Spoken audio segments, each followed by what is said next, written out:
ওসমান হাদি আমাদের সহযোদ্ধা, আমাদের ভাই।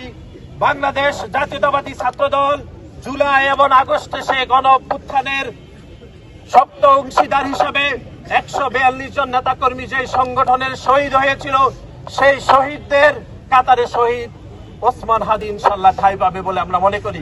কিন্তু শহীদ ওসমান হাদির মৃত্যুকে ঘিরে বাংলাদেশে এক শ্রেণীর বুদ্ধিজীবী, আমরা আবারও বলছি, বাংলাদেশে অপতৎপরতা, অপরাজনীতি করার অপচেষ্টা করছে, বাংলাদেশের আইন শৃঙ্খলাকে অবনতি করার তারা পায়তারা করছে। আমরা শুনেছি ইতিমধ্যেও তারা বাংলাদেশের দুই একটি সুনামধন্য প্রতিষ্ঠানে তারা হামলা এবং ভাঙচুর করেছে।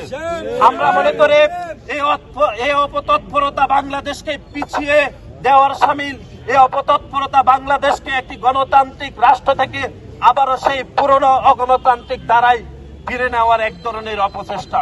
সুতরাং বাংলাদেশ জাতীয়তাবাদী ছাত্র দলের প্রতিটি নেতা কর্মী আগামীর যে বাংলাদেশের স্বপ্ন আমরা গত 17 বছর ধরে দেখেছি, যে বাংলাদেশের প্রতিটি মানুষ একটি গণতান্ত্রিক বাংলাদেশ, একটি ভোটাধিকারের বাংলাদেশ, একটি জনগণের সরকার প্রতিষ্ঠা করার যে বাংলাদেশের স্বপ্ন বাংলাদেশ জাতীয়তাবাদী ছাত্র দলের প্রতিটি নেতা কর্মী দেখেছে, সেই স্বপ্নে বাংলাদেশ জাতীয়তাবাদী ছাত্র দল আগামী তো ইনশাল্লাহ বাংলাদেশের মানুষের পাশে থাকবে।